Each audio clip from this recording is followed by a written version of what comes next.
शहजाद अब की बार 400 पार, लेकिन ओपिनियन पोल में 400 पार जाता नहीं दिख रहा है एनडीए। सबसे पहले तो आज क्योंकि लोकतंत्र के सबसे पावन पर्व के शुभ मुहूर्त का ऐलान हुआ है, तो मैं सबको शुभकामनाएं देना चाहता हूं और उसका स्वागत करना चाहता हूं इलेक्शन कमीशन के अनाउंसमेंट का। देखिए, हम लोग क्यों शुभकामनाएं दे रहे हैं, हम क्यों स्वागत कर रहे हैं, क्योंकि हमारे पास मिशन और विजन है। उन्होंने अभी बेरोजगारी, महंगाई के विषय में बोला। 10-10.5% की महंगाई दर रहती थी इनके राजस्थान में, जहाँ तक ये सत्ता में थे अभी कुछ ही महीने पहले। वहाँ पर सबसे ज़्यादा इन्फ्लेशन था, वहाँ पर सबसे ज़्यादा बेरोजगारी दरों में से एक था 20%, मध्य प्रदेश में 2% था, और वहाँ से उनको निकाला गया। और आज हमने जिस प्रकार से 25 करोड़ गरीबों को केवल नारा नहीं दिया, उनको गरीबी से निकाला। 11 करोड़ लोगों तक नल से जल हो, 11 करोड़ लोगों तक शौचालय हो, या जिस प्रकार से दुगने रेट से हाईवे और एक्सप्रेसवे बनाना हो, या तीसरे स्थान पर अर्थव्यवस्था को पहुँचाना हो, ये काम हमने किया। ये मिशन विजन के साथ है। पर इनके पास क्या है? कंफ्यूजन, डिवीजन और अपना अपना गाली वाला पूरा का पूरा जो है फ्रस्ट्रेशन। अब मुझे लगा कि 7 फेज के चुनाव है, पर सुप्रिया जी ने 4 फेज का फ्रस्ट्रेशन दिखाया। पहला ओपिनियन पोल पे, दूसरा ईवीएम पे दिखाएंगे, तीसरा देखना इलेक्शन कमीशन पर दिखाएंगे, और चौथा आते आते जनता पर भी दिखाने वाले हैं। ये 4 फेज का फ्रस्ट्रेशन है। इसीलिए मुझे लगता है कि कम से कम आज मुझे बताइए कि जिस प्रकार से अगर ये कह रहे हैं कि हम लोग के पास मुद्दे हैं, सारे मुद्दे बहुत अच्छे हैं, तो भाई जिस पार्टी के खिलाफ सुप्रिया जी ने प्रेस कॉन्फ्रेंस करके कहा केजरीवाल भ्रष्ट है, उसके साथ दिल्ली में गठबंधन क्यों कर रहे? शराब घोटाले पे प्रेस कॉन्फ्रेंस की थी ना सुप्रिया जी, क्यों उनके साथ?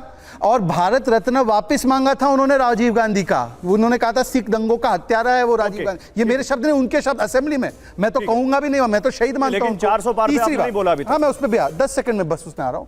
तो मेरा ये सिर्फ सुझाव है, सुझाव तो नहीं, मैं क्या सुझाव दूं, सुझाव लेते तो आज ये स्थिति में नहीं रहते। अमेठी से लड़वा लो राहुल जी को, भाई इतनी स्ट्रांग पोजीशन है आपकी, और वाराणसी से आप लड़ लो। महाराजगंज में वैसे आपकी स्थिति ठीक नहीं थी लास्ट टाइम, तो आप वाराणसी से लड़ लो, पर 6 देते, आप 400 पे आते। देखिए गौरव जी, हमारा लक्ष्य 400 का एनडीए के लिए था। हम वो उस कहावत में यकीन रखते हैं कि aim for the stars, you will at least reach the rooftop. पर मैं आपको कह रहा हूं एकदम श्योरिटी के साथ कि पिछली बार 224 सीट पर 50% वोट शेयर लेकर आए थे। मतलब ये आप कह रहे हैं कि 400 का लक्ष्य इसलिए रखा है कि हम कम से कम ज्यादा से ज्यादा सीटें हासिल कर सकें, ये आप कह रहे हैं? देखिए, मैं आपको बता रहा हूं कि पिछली बार 224 सीट्स पर हमने 50% वोट शेयर ले लिया है। हाँ। इस बार 350 से कम सीटों पर 50% वोट शेयर से मतलब कम नहीं होगा। ठीक है। इसका मतलब यह है कि हमारी जो सीटें, मैं आपके एक्सरसाइज है, दिशा सही है। हाँ। हो सकता है कि 20-30 मुझे लगे कम है, ज्यादा है, मैं उसको खारिज नहीं करना चाहता। दिशा सही है, पर दशा जो होगी जीत की वो और बेहतर होगी। इसलिए आप थोड़े दिन रुक जाइए, 80 दिन के बाद। ठीक है। ये अभी सुप्रिया जी ने एक पिछले चैनल पर नारा लगाया, नहीं, पिछले चैनल को छोड़ जून कांग्रेस, नहीं, पिछले चैनल को छोड़ दीजिए, वो सब छोड़ दीजिए। अभी मैं एक दर्शक जुड़ चुके हैं, बात नहीं कर रहा हूं, सुनिए ना। उन्होंने कहा 4 जून कांग्रेस सून, होने वाला ये है 4 जून कांग्रेस को दूरबीन लेकर ढूंढ। अच्छा चलिए, ठीक है, ये आपका नारा। लेकिन एक दर्शक हमारे साथ हरिद्वार का ओपिनियन पोल जानना चाहते हैं। शिव और संदीप, दीपक भारद्वाज जी जानना चाह रहे हैं कि हरिद्वार में क्या होगा। आप वो तैयार रखिए। फिलहाल सुप्रिया शिनेत जवाब देना चाहेंगे, आप क्या कह रहे हैं यहां पर? शहजाद,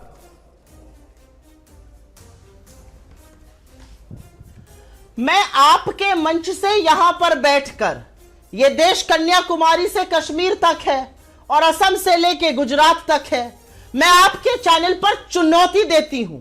इनके सबसे बड़े स्टार नरेंद्र मोदी है ना, कर्नाटक, केरल, आंध्र प्रदेश, तेलंगाना, तमिलनाडु, एक सीट, ये तो देश का हिस्सा है।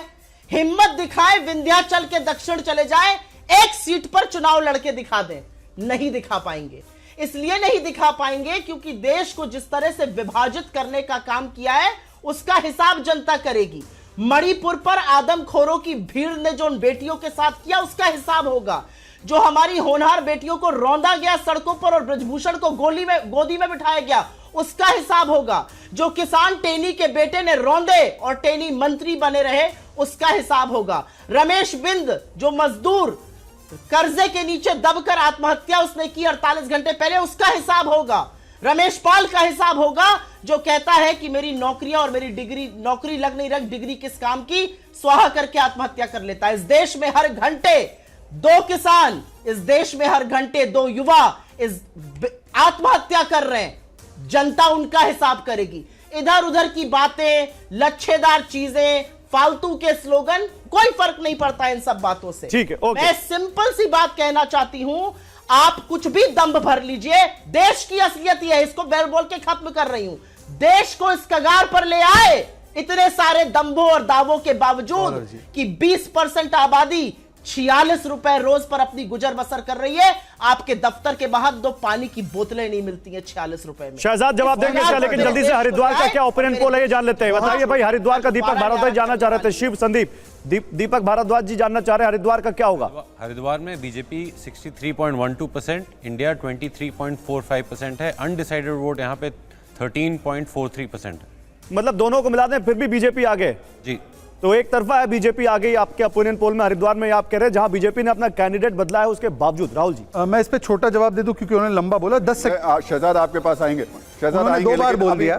मैं उन्होंने 2 बार बोला, मुझे भी आपको बिल्कुल मुझे मौका मेरी दीजिए। सीटों के हिसाब से तो टाइम दे दो। मुझे मेरी सीटों के हिसाब से आंकड़ा टाइम दे दे दीजिए दो। मुझे, मैं आऊंगा आपके पास में। देखिए, लेकिन उससे पहले मैं आपको बता देता हूं कि एनडीए की जो दमदारी चलेगी तो 376 सीटें हमने बताई हैं, उन 376 सीटों में एनडीए में उसके जो घटक दल हैं उसमें किसको कितनी सीटें मिल रही हैं एक बार बता देते हैं।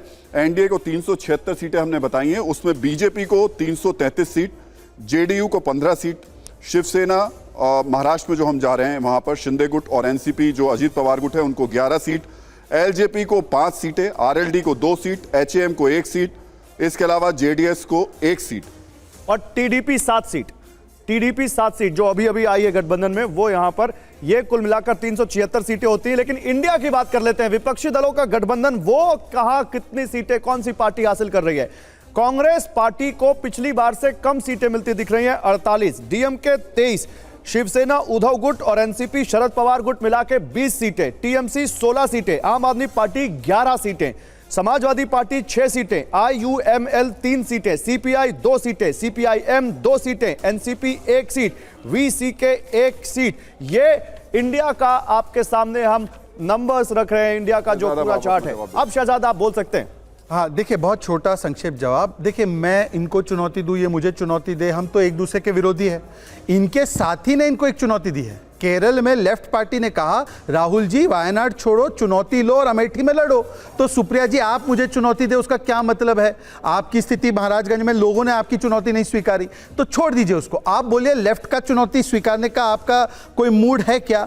अगर आप इतना कॉन्फिडेंट है तो बताइए ना, जिन जिन लोगों को आपने आजीवन गाली दिया है, डीएमके को बोला राजीव गांधी के हत्यारे हैं, पंजाब में एक थी कांग्रेस चल रहा है, संजय निरुपम और संजय राउत का महाराष्ट्र में क्या चल रहा है, पश्चिम बंगाल में दीदी ने बोला आपको 40 सीटें नहीं मिलने वाली। ये कोई हमारे लोग नहीं है, आप ही को आपके लोग